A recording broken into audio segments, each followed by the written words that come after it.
क्या शुक्र खराब है या शुक्र गलत हाउस में है, तो उसका प्रभाव क्या है? उसका एक तो रिलेशनशिप्स में आपके प्रॉब्लम्स आ सकते हैं, शादी में प्रॉब्लम आ सकती है अच्छा। और कई बार बदनामी का भी डर होता है चारित्रिक रूप से, ठीक है? और गलत व्यक्ति के साथ रिलेशनशिप्स में होना, अनस्टेबल रिलेशनशिप्स होना। शुक्र rules reproductive organs of human body, तो स्पर्म्स में प्रॉब्लम आ सकती है, काउंट्स कम हो सकते हैं, बच्चे डिले हो सकते हैं, रिप्रोडक्टिव ऑर्गन्स फीमेल्स में जैसे ओवा होता है वो नहीं करता है, तो ये सारी प्रॉब्लम्स इससे रिलेटेड आ सकती हैं। देखिए, बुध, राहु और शुक्र जी। है तीनों ही मित्र हैं। तीनों ही मित्र हैं। एक तो ये कंजंक्शन पॉजिटिव हुआ, अगर हम मोटी बात करें तो ये युति सकारात्मक पॉजिटिव है। अब वीनस के एलिमेंट्स को उठा लीजिए आप, जो ब्यूटी और सारी बातें मैंने आपको बताई। मरकरी कम्युनिकेशन है, इंटेलेक्ट है, बुद्धि। इन जनरल ये उठा लीजिए। राहु कहीं ना कहीं इन चीजों को एम्पलीफाई करेगा, क्योंकि राहु जहां बैठता है उस जगह को बढ़ाता है। कंफ्यूजन का कारक जरूर है, तो इससे रिलेटेड थोड़े से कंफ्यूजन बढ़ेंगे। काफी कॉम्प्लेक्स है, ये वन लाइनर नहीं है, इट्स क्वाइट कॉम्प्लेक्स, इसलिए तो लाइफ भी इतना कॉम्प्लेक्स है, राइट? तो Venus mercury Rahu is a positive conjunction in 10th house, it can bring huge good results, ये बहुत अच्छा कर सकते हैं, ठीक है? और अब अगर नेगेटिव एस्पेक्ट्स की बात करें इस कंजंक्शन की, तो राहु जो कि कंफ्यूजन है, Rahu is a foreign element, Rahu is a fraudulent element. कहीं ना कहीं कोई तीसरा व्यक्ति, तीसरा बाहरी तत्व आकर तमाशा कर सकता है, आपके साथ धोखे हो सकते हैं, ठीक है? तो इसे हमने कहा बुद्धि चंडाल दोष। बुद्धि के साथ है तो शुक्र के साथ है तो शुक्र चंडाल दोष। वैसे दोष ना ही कहे, योग कह लें, क्योंकि मुझे अच्छा नहीं लगता जब मैं दोष कहता हूँ, लोग डर जाते हैं कि जैसे मांगलिक दोष, नहीं, मांगलिक योग, शुक्र चंडाल योग, बुद्ध चंडाल योग, तो नेगेटिव पॉजिटिव एस्पेक्ट्स दोनों में पॉजिटिव था। तो आज हमारी पॉडकास्ट की गेस्ट है डॉक्टर भैरवी जी, जो कि एक एस्ट्रोलॉजिस्ट है, न्यूमरोलॉजिस्ट है, वास्तु एक्सपर्ट है और एक एंटरप्रेन्योर भी। आज हम बहुत कुछ बात करने वाले हैं वास्तु के बारे में, कुंडली के बारे में, वास्तु दोषों के बारे में। So welcome to the new episode. This is Deepesh K Nage and you are watching the DK show.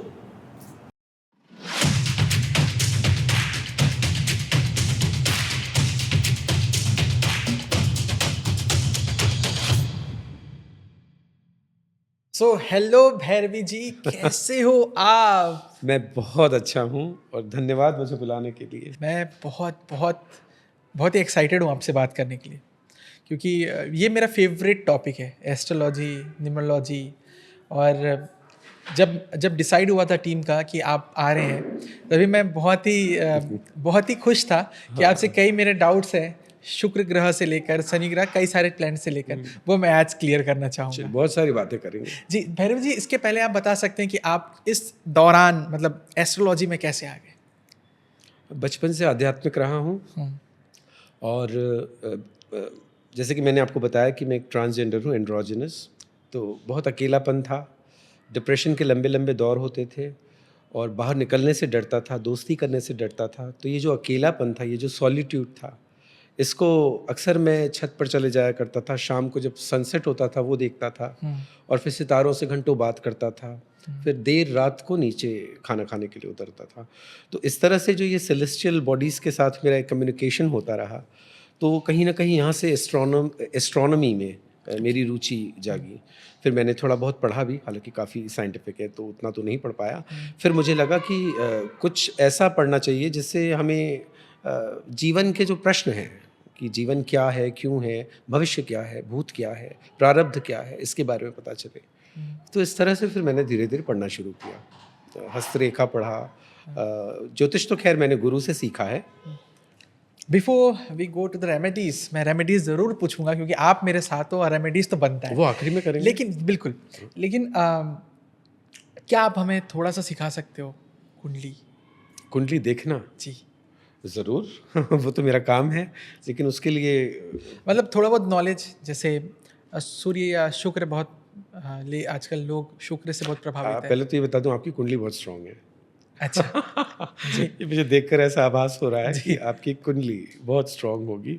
आपके चेहरे पर एक तेज है, जो कि सूर्य कहीं ना कहीं वो नीचभंग योग बन सकता है या इस तरह से कुछ हो सकता है। जी जी जी। वीनस अच्छा है आपका, वो एस्थेटिक्स दिख रहे हैं मुझे आप में, है ना? शुक्र की दशा है और मेरी। सिखाने के लिए अब ऐसे बैठकर कैसे सीखा जाए पर बताइए। हम कुछ प्लैनेट्स के बारे में बात कर सकते हाँ, हैं। वो हम करेंगे, बहुत सारी बातें करेंगे। जी जी। और आप न्यूमरोलॉजिस्ट भी हैं? हाँ, न्यूमरोलॉजी भी करता हूँ, जितने भी इससे एसोसिएटेड आर्ट्स हैं, न्यूमरोलॉजी है, टैरो है, वास्तु है, ये सारे थोड़े बहुत, सबका बेसिक्स तो पता ही है। अच्छा। लेकिन मेरा जो कोर विषय है, जिसमें मैं दिन रात डूबा हुआ हूँ, वो एस्ट्रोलॉजी है, वो भी वैदिक एस्ट्रोलॉजी। वैदिक। अच्छा, वैदिक से याद आए, एस्ट्रोलॉजी, ये कुछ लोग वैदिक एस्ट्रोलॉजी बोलते हैं, कुछ लोग केपी कृष्णा पद्धति, कृष्णामूर्ति पद्धति, कोई कई सारे एस्ट्रोलॉजी अलग-अलग schools of thoughts तो हैं। डिफरेंस क्या होता है वैदिक में? जो लोग ऐसा प्रेडिक्ट कर मेरी वैदिक एस्ट्रोलॉजी, सो व्हाट इज वैदिक? देखिए, सबसे पहली बात, जो इंडियन एस्ट्रोलॉजी है, पराशर एस्ट्रोलॉजी, पराशर वही ऋषि, हाँ, जी। ऋषि पराशर ने जी। बताई। और ये जो वैदिक एस्ट्रोलॉजी है, ये तीनों एक ही है। पराशर, हाँ। भारतीय एस्ट्रोलॉजी, भारतीय ज्योतिष, हाँ। और क्या बताया? हाँ, यही, हाँ। है ना? वैदिक, पराशर पराशर, और भारतीय, वही इंडियन में एक ही बात हुई। ये तीनों एक ही है, और ये बेसिक है, ये फंडामेंटल है। अच्छा। इससे ही सारे डिफरेंट स्कूल्स ऑफ थॉट्स निकले हैं। जेमिनी है, वो सीखने के लिए भी आपको पराशर आनी चाहिए। अच्छा। बगैर पराशर किए आप दूसरे स्कूल ऑफ थॉट्स में नहीं जा सकते। उनकी टेक्निक्स अलग हैं। जैसे कृष्णमूर्ति पद्धति नक्षत्र बेस्ड है, केपी, ठीक है, तो सबके अपने अपने टेक्निक्स हैं, सेट रूल्स हैं, लेकिन सबका फंडामेंटल पराशर है। हाँ हाँ जी, बिना बेस जाने तो यस, पेड़ कहाँ चढ़ोगे? तो वो एस्ट्रोलॉजी मैं करता हूँ, अच्छा। द वैदिक एस्ट्रोलॉजी। सो जैसे अब कोई लोग अब सेलेक्ट कैसे करेगा? एक आपके पास क्लाइंट आता है, अब समझो किसी को कुछ इशू है, हाँ। मैरिड लाइफ का इशू है सपोज, तो वो डिसाइड कैसे करेगा कि मुझे वैदिक में जाना है, या इस एस्ट्रोलॉजिस्ट के पास जाना है, या ये न्यूमरोलॉजी के पास जाना है, या केपी दिखाना है? देखिए, पहले तो अभी तक 8 इयर्स के एक्सपीरियंस में मेरे अनुभव में ये बात नहीं आई है, हाँ। कि कोई मुझसे आके ये पूछे कि आप कौन सी पद्धति से बताते हैं। ओके। राइट? राइट। आपके पास प्रॉब्लम है, आप मेरे पास आए हैं, राइट। मुझे सोल्यूशन देना है, या आपके फ्यूचर प्रेडिक्शंस करने हैं।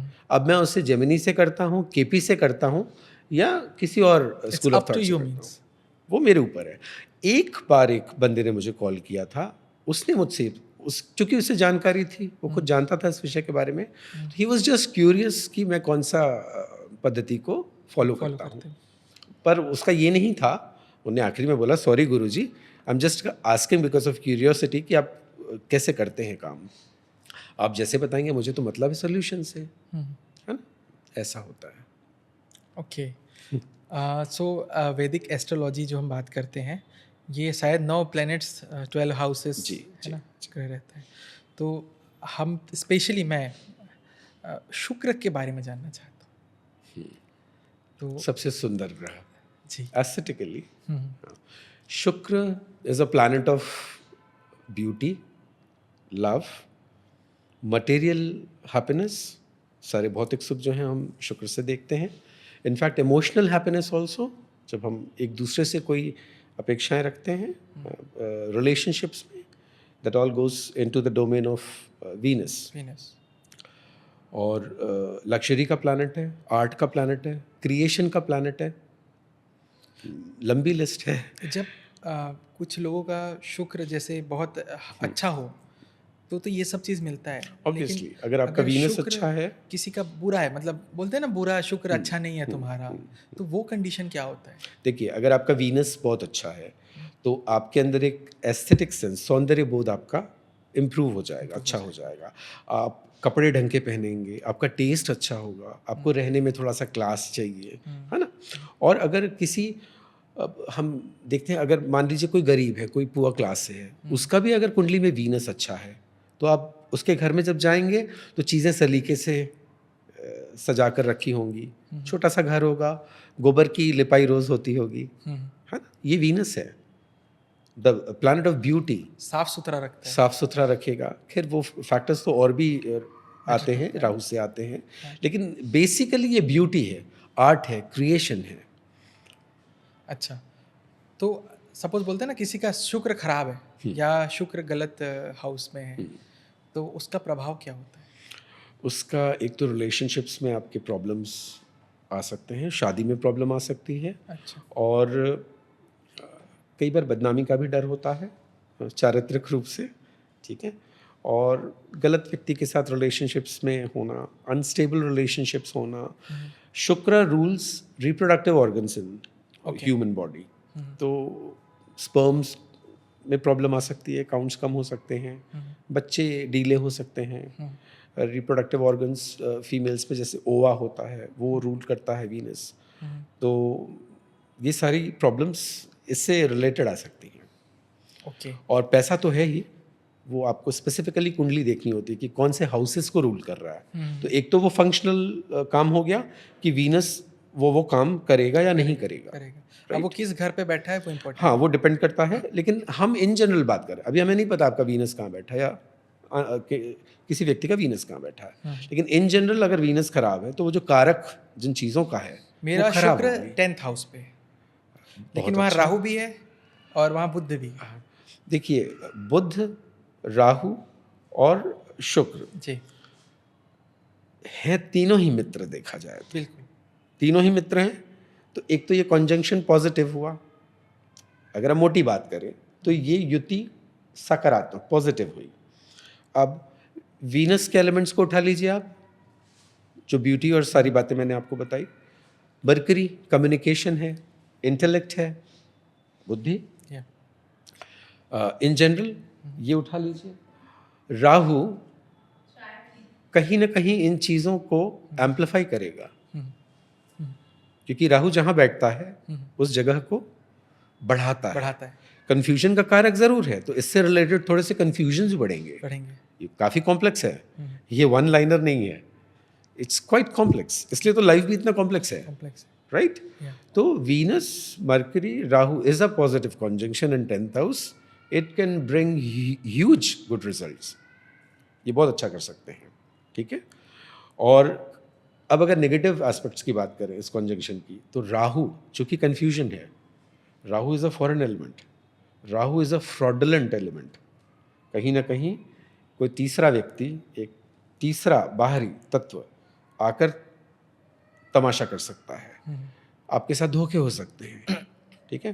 तो इसे हमने कहा बुध चांडाल दोष, बुध के साथ है तो, शुक्र के साथ है तो शुक्र चांडाल दोष। अच्छा, अब इसे दोष ना ही कहें, योग कह लें, क्योंकि मुझे अच्छा नहीं लगता जब मैं दोष कहता हूँ, लोग डर जाते हैं कि जैसे मांगलिक दोष, नहीं, मांगलिक योग, हाँ, शुक्र चांडाल योग, बुध चांडाल योग। तो नेगेटिव पॉजिटिव एस्पेक्ट्स दोनों हैं, पर पॉजिटिव ज़्यादा। जैसे शुक्र हो गया भैरवी जी, वैसे एक शुभ ग्रह में गुरु भी आता है, तो इसके बारे में बताएंगे। गुरु तो सुप्रीम नॉलेज है, गुरु is a teacher, Guru finance के कारक हैं। कुंडली में जब हम फाइनेंस देखते हैं तो गुरु को देखना होता है, चूँकि गुरु ओवरऑल हैप्पीनेस जो है ना, सर्वांगीण जो एक खुशियाँ होती हैं, बच्चे हुए, अच्छा विवाह हुआ, ज़मीन जायदाद, उसमें मंगल भी आ गया, लेकिन ओवरऑल सारा जो एक खुश सुखी संसार, वो हम गुरु से देखते हैं। और देवगुरु बृहस्पति सभी के गुरु हैं, नॉलेज है, दैट्स अ सुप्रीम नॉलेज। वो अगर कुंडली में अच्छे हो जाएं तो आप बहुत ज्ञानी होते हैं, आप काफ़ी सारा नॉलेज इम्पार्ट करते रहते हैं, अपने दोस्तों के बीच में भी आप एक। मेरे गुरु 8th हाउस में, 8वें में, 8वें में गुरु थोड़ा सा पीड़ित कहा जाएगा, लेकिन पेरेंटल फाइनेंशियल एस्पेक्ट से काफ़ी लमसम धन दे सकता है आपको और आध्यात्मिक बनाता है। ऑकल्ट में आपको बहुत जल्दी सिद्धि मिल जाएगी, आपके उतरने की देर है, आप किसी साधना में उतरिए, सिद्ध करके उठेंगे। अष्टम का गुरु ओशो, मेरे गुरु आचार्य रजनीश, उनके, मैं जहाँ तक मुझे याद है, अष्टम में 5 प्लैनेट्स हैं। सोचिए कितना बड़ा साम्राज्य खड़ा करके गए। बिल्कुल, और it's a great man. Bhairavi ji, गुरु किस जगह शायद नेगेटिव रिजल्ट है और किस हाउस पे अच्छे रिजल्ट देता है? देखिए, सबसे अच्छे रिजल्ट केंद्र 1st, 4th, 7th, 10th, इन चारों घरों का जो बृहस्पति है बहुत अच्छा माना गया है, ठीक है। 6वां, 8वां, 12वां ये त्रिक स्थान है, इन तीनों में गुरु पीड़ित ही माने जाएंगे।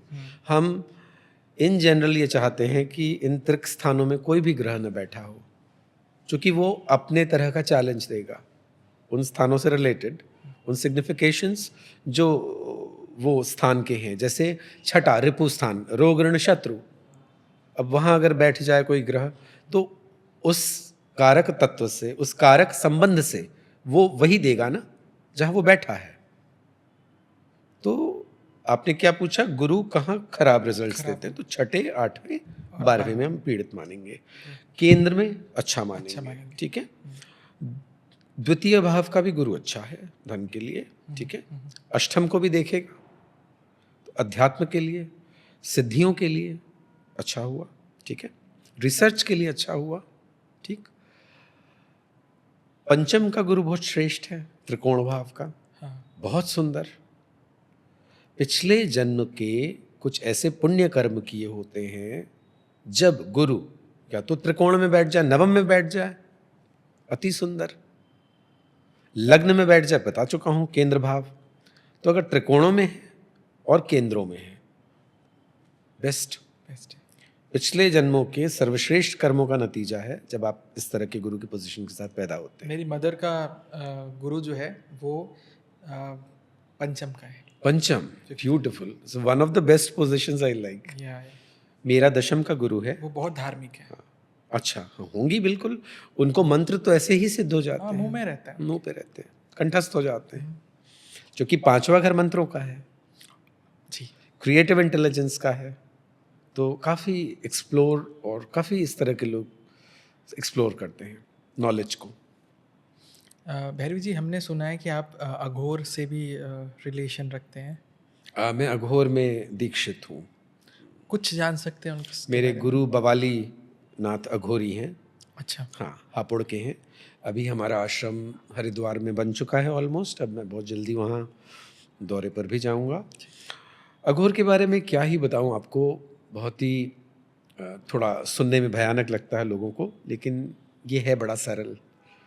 घोर नहीं है, अघोर है। घोर मतलब होता है अति। घोर कलयुग है, बहुत हो गया।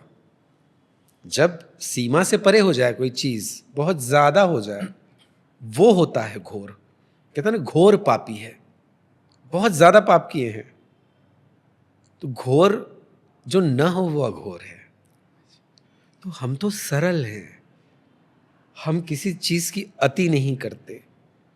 द्वैत से परे अघोर है, रात और दिन से परे अघोर है, जीवन और मृत्यु से परे अघोर है, पाप और पुण्य से परे अघोर है, सत्य असत्य से परे अघोर है।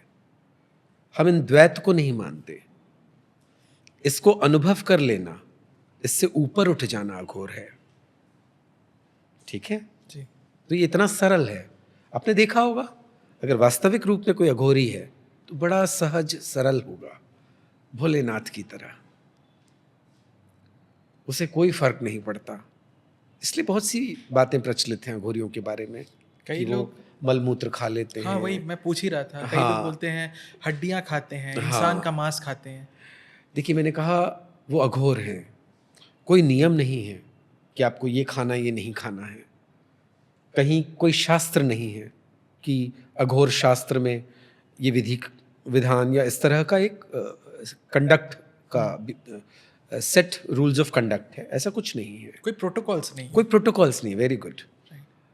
तो आप ऐसा समझें कि एक साधक, एक औघड़ जंगलों में विचर रहा है, ठीक है, और मस्त है अपनी भक्ति में, महादेव की मस्ती में।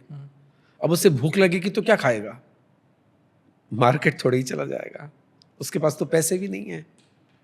एक सिचुएशन बना के बता रहा हूं आपको, और ये होता है आज भी। हिमालय की कंदराओं में कितने साधु संत जो किन्हीं की नजरों में नहीं आए, आज भी साधनाएं कर रहे हैं।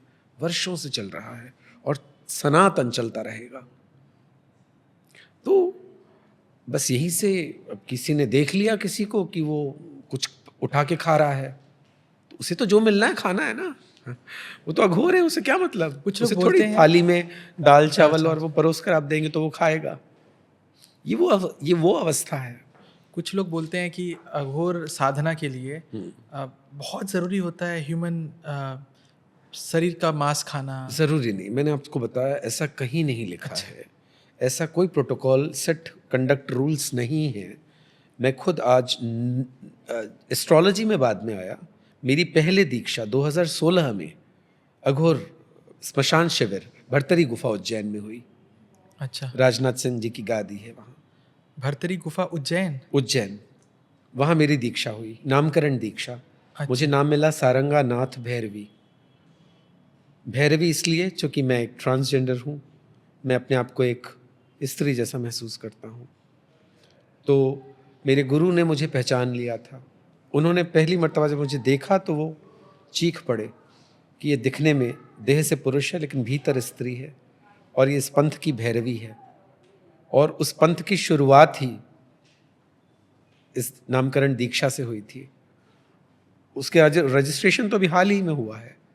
9 वर्षों में मुझे सिर्फ 2 चीज़ों की बात गुरुजी ने कही। जब 3 साल भैरव जी को साध रहे हैं, भोग लगा रहे हैं, तब फिर एक स्टेप आगे बढ़े कि अब 2 सिगरेट का भोग लगेगा। ठीक है, सालों वर्षों जब भोग लगाया है, तब अब जाकर स्मशान में ले जाकर उन्होंने क्रिया करवाई। तो ये मजाक नहीं है, ये इतना जल्दी नहीं होता, जन्मों जन्मों की साधना है।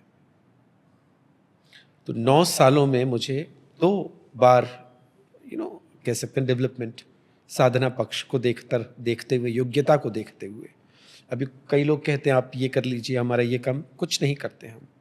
ये मेरा आध्यात्मिक पक्ष है, आध्यात्मिक उन्नति के लिए मैं साधना करता हूँ। मैं कभी भी भौतिक उन्नति के लिए या भौतिक पदार्थों की लिप्सा के लिए तंत्र का प्रयोग नहीं करता। ये विशुद्ध आध्यात्मिक यात्रा है।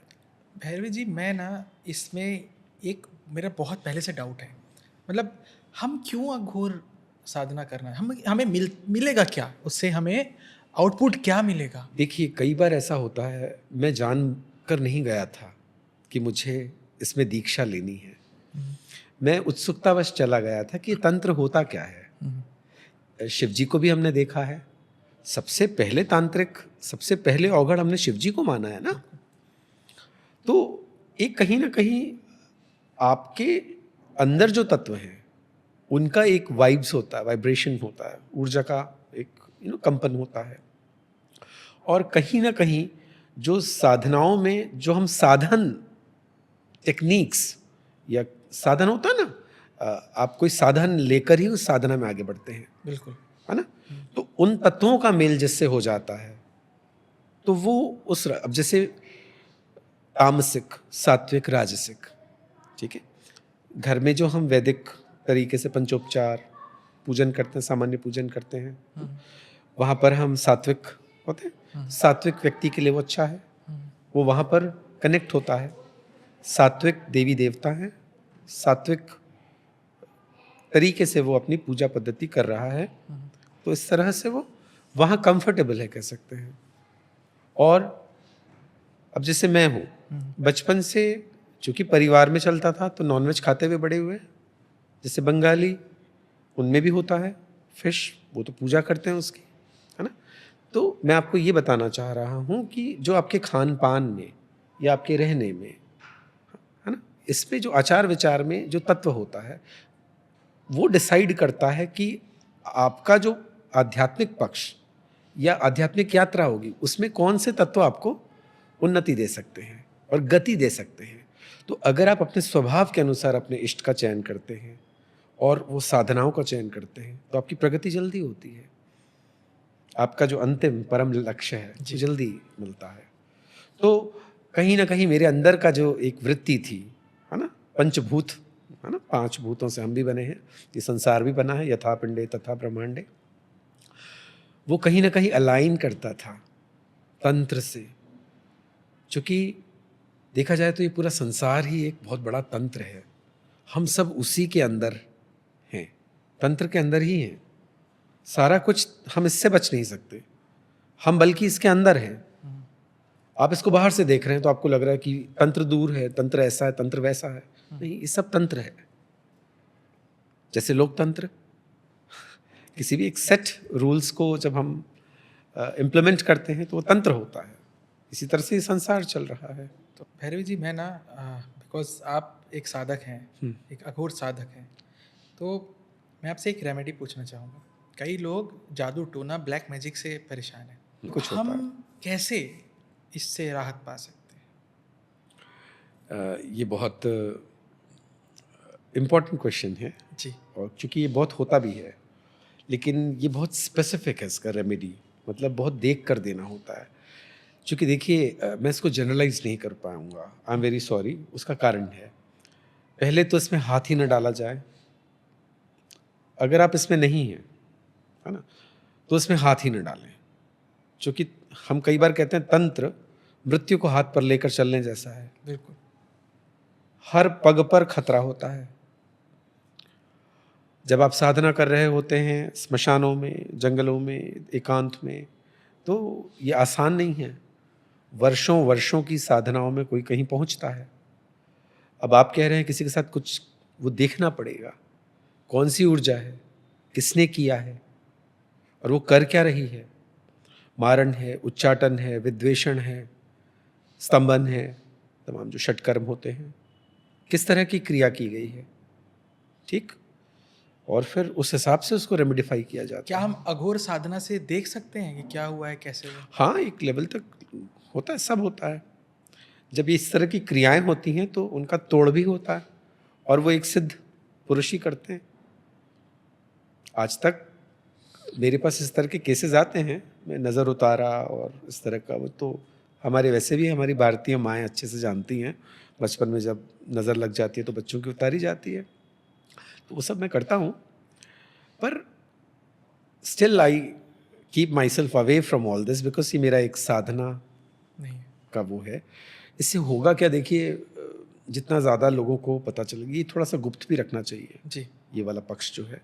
जितना ज़्यादा लोगों को पता चलेगा, फिर आपके पास उतने ही ज़्यादा लोग अपने भौतिक दुखों के लिए, सुखों के लिए आपके पीछे आते हैं, और कहीं ना कहीं आपकी यात्रा जो है, आध्यात्मिक यात्रा, उसमें बाधा पड़ती है। इसलिए आपने देखा होगा बहुत से लोग छोड़ के कंदराओं में चले जाते हैं, पहाड़ों पे चले जाते हैं। वो सिर्फ इतना ही है कि सामाजिक ये जो प्रपंच है और ये जो भीड़ है, इससे दूर चले जाएं ताकि कोई डिस्टर्ब न करे। लोग ज़रूर ये कहते हैं कि घर छोड़ने की क्या आवश्यकता है, या हिमालय पर जाने की क्या आवश्यकता, वहीं पर रह के किया जा सकता है, वहाँ पर रहकर। लेकिन ये समाज बहुत बार करने नहीं देता। जहाँ एक व्यक्ति एक अवस्था तक आता है, उसको वापस खींच दिया जाता है, इसलिए लोग चले जाते हैं। गौतम बुद्ध ऐसे ही चले गए, उन्हें मिला, फिर वो लौटे ना। विवेकानंद जी, वो भी निकले अपनी माँ से आज्ञा लेकर। बहुत से महापुरुष हुए, उन्हें घर छोड़ा, सब कुछ त्यागा, बाहर निकले, जंगलों में गए, सत्य की का साक्षात्कार किया, तब फिर वो लौटे और समाज को एक दिशा दी और दशा दी। तो ऐसा है। अच्छा, अब थोड़ा सा हम रेमेडीज जानते हैं। फिनेंशियल इश्यूज को सॉल्व करने का सबसे प्यारा रेमेडीज क्या है? क्विक रेमेडी, देखिए जैसे कि कौड़ियाँ होती हैं, आप जानते हैं ना। हाँ। कौड़ियों में लक्ष्मी जी का वास माना गया जी। है। तो कौड़ियों को चार्ज करके, है ना, उसको अभिमंत्रित करके किसी भी लक्ष्मी मंत्र से कर सकते हैं।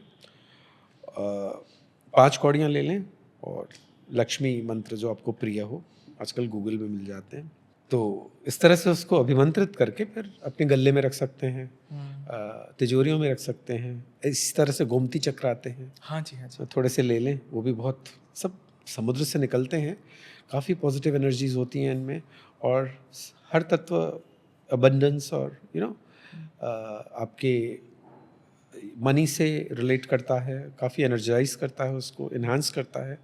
इन चीज़ों का इस्तेमाल करना चाहिए। और श्रीम, एक कागज़ पर श्रीम लिख लें, और इन सारे गोमती चक्र हुए और आपका कौड़ियाँ हुई, इनको साथ में एक पोटली में बांध के भी रख सकते हैं। अच्छा, ये कर सकते हैं। और अगर हमें प्रोटेक्शन चाहिए, हम चाहेंगे कि हमारे घर पे कोई नेगेटिव एनर्जी या भूत प्रेत जो भी बोलते हैं ना, काला जादू ना हो, बचाव रहो, तो नेगेटिव एंटिटीज़ हैं, एग्जैक्टली, किसी प्रकार की खराब नज़र है, Yeah. उन सब से बचने के लिए सबसे पहले तो अपने पूजा स्थान को, हमारे घर के वहाँ नियमित, है ना, दीपक जो हम लगाते हैं वो पूजा सब इत्यादि होना चाहिए। बहुत से घरों में नहीं होता, इसलिए बता रहा हूँ। ये होना चाहिए। सफाई का विशेष ध्यान रखना है।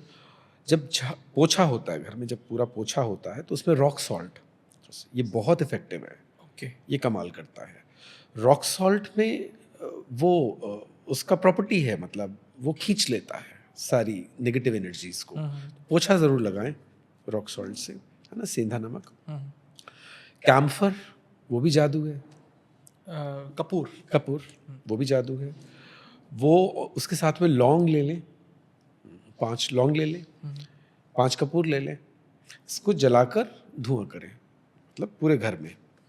ये अपने आप में काफ़ी है, पूरा घर क्लीन्स हो जाता है। अच्छा। अगरबत्तियाँ तो हैं ही, और फिर वो आपने सुना होगा वो एक कप्स आते हैं, सम्रानी कप्स, धूप लोभान जैसा सम्रानी कप्स। सम्रानी कप्स ले लीजिए, रायपुर में गुप्ता दुकान है, वहाँ से मिल जाते हैं आपको। सॉरी, प्रमोशन हो गया। कोई नहीं।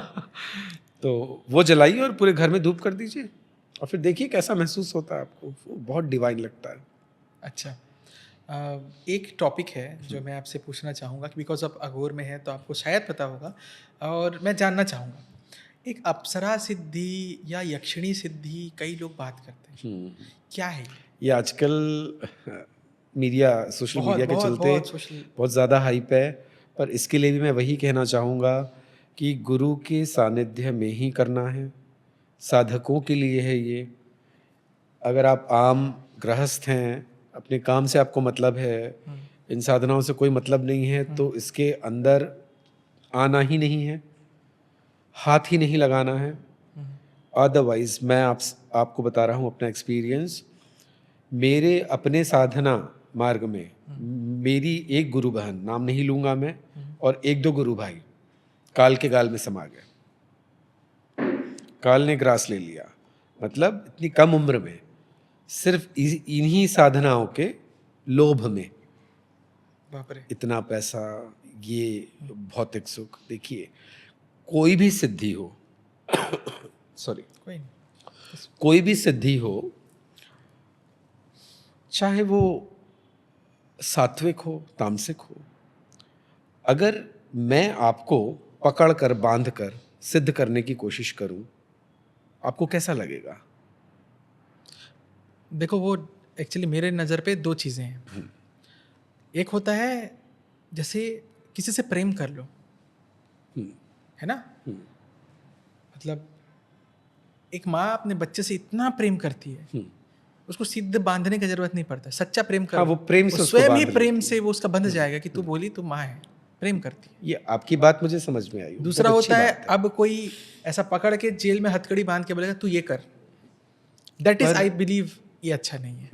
आपने बिल्कुल आपका जो ये विचार है, ये मुझे बहुत अच्छा लगा। प्रेम से, जैसे वशीकरण भी है, वशीकरण, प्रेम से वश में अगर कोई हो जाए तो बहुत अच्छी बात है। आप मंत्र करके और ये दुनिया भर का टीम टाम करके अगर आप वश में करते हैं, या किसी प्रकार की सिद्धि भी करते हैं, तो वो बहुत बड़ी शक्तियां हैं, पारलौकिक शक्तियां हैं। उनके अपने प्रोटोकॉल होते हैं, उनकी अपनी शर्तें होती हैं। तो मैंने आपको जैसे बताया, ये जो शक्तियां हैं, ये बहुत बड़ी शक्तियां हैं। इनके भी अपने, इनकी शर्तें होती हैं। वो इस बगैर शर्तों के आपका काम नहीं करती। सबकी अपनी अपनी शर्तें हो सकती हैं, और अगर आपसे चूक हुई या आपने उन शर्तों का पालन नहीं किया, तब फिर वो आपकी जान भी ले सकती हैं। तो मेरा अनुभव ये रहा है कि इन शक्तियों के साथ नहीं खिलवाड़ करना चाहिए, इसमें हाथ ही नहीं डालें तो ज़्यादा अच्छा है। चूँकि एक तरह से देखा जाए तो तंत्र में जो हम विधान करते हैं या जो साधनाएं करते हैं, वो प्रकृति के थोड़ी सी विरुद्ध हो सकती हैं। जो प्रकृति के हमारे सहज सरल कार्य प्रणाली है, उसके उलट। तभी तो वो कहते हैं ना कि ये वो प्रत्यक्ष, तंत्र प्रत्यक्ष है। वैदिक में तो क्या, हम ईश्वर से प्रार्थना करते हैं, और फिर जब मिल जाए, ईश्वर हमारी सुनेंगे, तब वो प्रार्थना फलित होगी। लेकिन तंत्र प्रत्यक्ष है, तो ये खतरनाक हो सकता है। तो मेरी सलाह है, इसलिए मैंने आपको कहा कि इन साधनाओं में न पड़े तो अच्छा है। और अगर कोई योग्य गुरु हैं, तब फिर शिष्यत्व लेकर और दीक्षा लेकर ज़रूर करें। भैरवी जी, वास्तु दोष क्या है? देखिए, जहाँ हम रहते हैं, जिस घर में, मकान में हम रहते हैं, जिस तरह हम पंचभूतों से बने हैं, है ना? जल, थल, अग्नि, वायु, आकाश। इन्हीं पंचभूतों से आपका जो स्पेस है, द ब्रीदिंग स्पेस, जिसको मकान कहते हैं, वहाँ प्राण है। जैसे हम श्वास लेते हैं, प्राण है हम में, इसी तरह से जो लिविंग स्पेस है आपका मकान, उसके भी अपने प्राण हैं, और वो पंचभूत जिससे बना है। वहाँ भी आकाश तत्व है, अग्नि तत्व है, जल तत्व है, सब कुछ है। अब इन तत्वों में जब बैलेंस बिगड़ जाता है, मान लीजिए कहीं अग्नि तत्व ज़्यादा हो गया, ठीक है, तो वहाँ दुर्घटनाएं, पेट से संबंधित प्रॉब्लम्स, गैस्ट्राइटिस, एसिडिटी और भी बहुत सी प्रॉब्लम्स है। तो कहने का मतलब ये है, अगर हमारे शरीर में भी कोई तत्व बैलेंस बिगड़ जाता है तो एक प्रकार का रोग हो सकता है।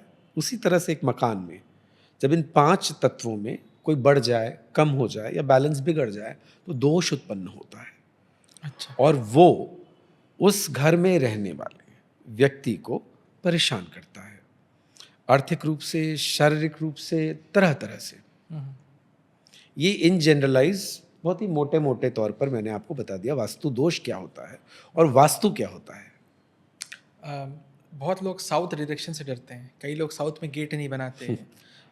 कुछ लोग कहते हैं कि साउथ ही पैसा देने वाला डायरेक्शन होता है। देखिए, बड़ा मज़ेदार प्रश्न है और बहुत ही जानने लायक। पहले तो मैं ये आपको क्वेश्चन देता हूँ कि हाँ, साउथ डायरेक्शन से इन जनरल बचना चाहिए। ओके। मेरी बात को ध्यान से सुनेंगे। इन जनरल कहा मैंने, ठीक है, वो अच्छी है, कुछ खास लोगों के लिए अच्छी है। कुंडली देखकर कुछ विशेष कारणों से वो अच्छी हो सकती है।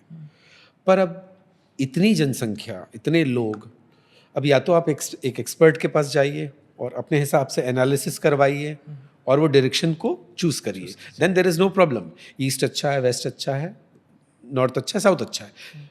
ईश्वर की बनाई हुई कोई दिशा गलत नहीं है, ठीक? बिल्कुल। पर इतना समय किसी के पास नहीं है, इतना ज्ञान किसी के पास नहीं है, या इतनी कोई पेन नहीं लेना चाहता कि हर बार वो एक एक्सपर्ट जिसको फीस भी देनी पड़े तगड़ी, राइट? तो ये सलाह ले स्पेसिफिक।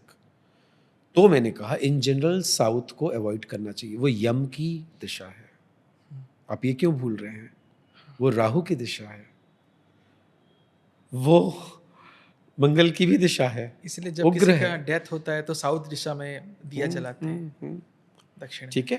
तो मैं अपने स्टूडेंट्स को, मैं अपने फॉलोवर्स को, अपने फैंस को अवॉइड करने बोलता हूँ। साउथ फेसिंग मकान को अवॉइड करिए। East facing is very good, north facing is very good. उत्तर और पूर्वी, ये दोनों डायरेक्शंस बहुत अच्छे हैं। पूर्व से जीवन ऊर्जा हम लेते हैं, sun rises from the east, ठीक है, वो डेवलपमेंट है, राइजिंग है लाइफ का, तो बहुत अच्छा है अगर वहाँ से सूर्य की रोशनी आपके घर के अंदर तक आ रही हो तो। नॉर्थ, उत्तर, ज्ञान, नॉलेज, मरकरी, ठीक है, बुद्ध की दिशा है, तो ये दोनों बहुत अच्छे हैं। Special for okay. South, west. West स्थायित्व की जगह है, डेवलपमेंट की जगह है, ठीक है, बट अस्त भी होता है सूर्य वहाँ। हाँ जी। वहाँ चीज़ें कंक्लूड होती हैं। तो रिटायरमेंट के बाद वाले जो लोग हैं वो उस तरफ रूम बनवा लें तो बहुत अच्छा है। लेकिन जिनको डेवलप होना है, अभी बच्चे पढ़ रहे हैं, उनको बढ़ना है, तो नॉर्थ ईस्ट, ईस्ट, नॉर्थ, इस तरफ हो तो ज़्यादा अच्छा है। और अब मैं साउथ पर आ रहा हूँ। आपने डायरेक्शन की बात पूछी, वो मैंने आपको बताया। द बेस्ट जो मुखिया का रूम होना चाहिए, या जिसको बढ़ना है, घर में जो लाइवलीहुड या जो कमा कर ला रहा है, वो लड़की भी हो सकती है आजकल, लड़का भी हो सकता है, वो साउथ वेस्ट के रूम में रहे, ठीक? साउथ वेस्ट वो एक कोण हो गया, वहाँ वेस्ट भी प्रभावी है, साउथ भी, ठीक है। और फिर अगर साउथ फेसिंग है तो डरने की ज़रूरत नहीं है। साउथ फेसिंग अगर है तो डरने की ज़रूरत नहीं है, उसके उपाय हैं जो काम करते हैं, ठीक है। उसमें भी हमें देखना होता है कि प्रॉपरली जो ओपनिंग है दरवाजे की वो इस तरफ न बैठे, साउथ वेस्ट कोण में न बैठे, इस तरफ थोड़ी Very सी dangerous. देखना पड़ता, नापना पड़ता है कंपास लेकर, ठीक है। तो सो मेनी थिंग्स। बट एक मैं पूछना चाह रहा था, direction for couples. Very good. Couples, नए नए कपल्स हैं, ये ऑब्वियसली अभी परिवार बढ़ाना है ना। साउथ ईस्ट, साउथ ईस्ट अग्नि की जगह है, किचन के लिए भी हमने कहा है वहाँ होना चाहिए। वहाँ अगर हम कई बार फर्स्ट फ्लोर पे भी दे सकते हैं, और किचन की एक जगह उस तरफ भी है जो नॉर्थ वेस्ट में, हाँ है ना, बीच में इस तरफ राजाओं के घर पे नॉर्थ वेस्ट पे किचन होते थे Yes. क्योंकि अच्छे खाने वहीं से बनते हैं। हाँ, भंडारा, भंडार। ठीक है। तो वहाँ पे साउथ ईस्ट बहुत अच्छा है, क्योंकि फायर होना चाहिए फॉर रोमांस, फॉर बिगेटिंग चिल्ड्रन, बच्चे करने के लिए। ओके, अब सॉल्यूशन भी ज़रा मुझे थोड़ा सा बता दो।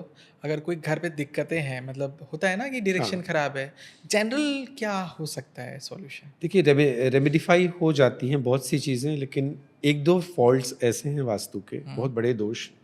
अगर कोई वास्तु विशेषज्ञ कहता है कि मैं इसको रेमेडिफाई कर दूंगा या किसी उपाय से सब कुछ ठीक हो जाएगा, तो वो झूठ बोल रहा है। ओके, वो मैं आपको बता दूं। North east direction, north east कोण, ईशान, वहाँ हमने मंदिर की जगह कही है, मंदिर। और बहुत से नास्तिक लोग जो ईश्वर को नहीं मानते, अगर उन्हें मंदिर नहीं बनाना है तब भी उस जगह को खाली रखना है, क्लीन रखना है, साफ रखना है। नॉर्थ ईस्ट में हमारा भी देव से हिमालय, हिमालय, शिव जी रहते हैं, तो घर के नॉर्थ ईस्ट में मंदिर होगा। अगर वहाँ शौचालय है, टॉयलेट्स हैं, इट्स अ बिग नो, बहुत बहुत डेंजरस, बहुत फटल है। इस दोष का कोई रेमेडी नहीं है, कोई अगर दे रहा है तो गलत है। और हम सीधे कहेंगे आप घर चेंज कर लीजिए, अच्छा। किराए के मकान पे रह लीजिए, हाँ, अगर अभी अफोर्ड नहीं कर पा रहे हैं, पर जितना जल्द से जल्द हो जाए ऐसे घरों को खाली कर दीजिए। डेवलपमेंट नहीं होगा, एक्सीडेंट्स होंगे, दुर्घटनाएं होंगी, कुल मिला के परेशान होंगे। और यहीं पर किचन ना हो तो भी अच्छा, किचन ना हो, जल तत्व की जगह है, अग्नि डालोगे तो क्या होगा? वहाँ अग्नि डाल देंगे तो बुझ जाएगी। तो किचन ना हो, टॉयलेट्स ना हो, बस ये दो, ये बड़े दोष हैं, बाकी हम संभाल लेते हैं। अच्छा, आपके पास इतने क्लाइंट्स आते हैं, तो कोई चैलेंजिंग जो आपके लिए बहुत इंटरेस्टिंग रहा है? पूरी जर्नी इंटरेस्टिंग रही है, 8 सालों में ऐसी ऐसी स्टोरीज है बताने के लिए कि इतनी मोटी 1000 पन्नों की किताब लिख सकता हूँ मैं, इंटरेस्टिंग। और मैं खुद इस विषय को करते करते इतना एस्टॉनिश हो जाता हूँ कई बार, इसकी एक्यूरेसी और जिस तरह से घटनाएं घटती हैं लोगों के जीवन में, दशाओं के अनुरूप, अंतर्दशाओं के अनुरूप और गोचर के अनुरूप, ये हम जैसे एस्ट्रोलॉजर्स को भी आश्चर्यचकित कर देता है, इतना एक्यूरेसी है। तो आप कोई किस्सा सुनना चाहेंगे? जी जी। एक कपल आया था मेरे पास में, हाँ, ये जब मैं एस्ट्रोलॉजी ऑलमोस्ट स्टार्ट किया था, अभी 1 साल भी नहीं हुआ था।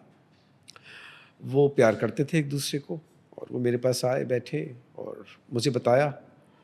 तो उनने कहा कि सर हमारी कुंडली मैचिंग कर दीजिए, और हमने सोचा है कि अगर कंपैटिबल रहा तब हम शादी करेंगे, और नहीं रहा तो नहीं करेंगे।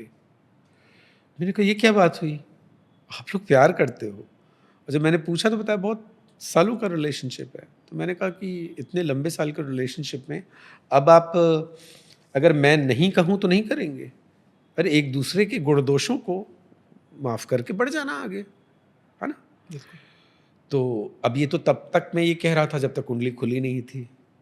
फिर उन्होंने कहा नहीं सर, आप जैसे बोलेंगे। हम दोनों एक्चुअली प्यार करते हैं एक दूसरे से इतना कि अगर आप जैसा कोई विशेषज्ञ हमें मना कर देता है तो फिर हम एक दूसरे से दूर रह लेंगे, और दूर रह के प्यार कर लेंगे। बताइए। अब हुआ क्या, मैंने दोनों का चार्ट्स खोला और खोलते ही मैं देखता हूँ कि एक अष्टम का मांगलिक है, सबसे डेंजरस। अष्टम का मांगलिक, और जो काउंटर मतलब जो लड़की है, नहीं लड़की अष्टम की मांगलिक थी, और लड़का जो था उसका लग्नेश किसी कमज़ोर स्थिति में था। 7th हाउस लॉर्ड भी एफ्लिक्टेड था। वीनस की भी स्थिति कुछ खास अच्छी नहीं थी। मतलब जितने शादी को लेकर हम कारक देखते हैं, हाउसेस देखते हैं, सब गड़बड़। और फिर लड़की अष्टम की मांगलिक, काफ़ी डेंजरस कॉन्जंक्शंस पोजीशंस थी। तो मैंने, और गुण भी नहीं मिल रहे थे, मतलब हर दृष्टि से फेल था, गुण मिलान हर दृष्टि से फेल था। तब फिर मैंने थोड़ी और गहराई से कि कहीं कुछ महादशा का सपोर्ट मिल जाए, कुछ हो जाए। नहीं, तो मैंने बहुत ही हिचकते हुए उनसे कहा कि बेटा नहीं मिल रही है, और ऐसा भी नहीं है कि एक फैक्टर ना मिले तो एक फैक्टर मिल जाए, या हम किसी तरह से पूजन अनुष्ठान करके उस दोष को ख़त्म कर दें या क्या। तो वो दोनों रोने लगे, वो दोनों रो रहे हैं और मैं बैठा देख रहा हूँ। और फिर बस मैंने उनको सर पर हाथ रखा, अपने गले से लगाया दोनों को, मेरे बच्चों जैसे हैं, और मैंने कहा सॉरी टू से बेटा, लेकिन दूर ही रहो तो अच्छा है। तो बस फिर उनकी शादी कभी नहीं हुई। लड़के का पुलिस डिपार्टमेंट में कहीं किसी पद पर वो लग गया, और उसने एक से शादी कर ली, अरेंज मैरिज।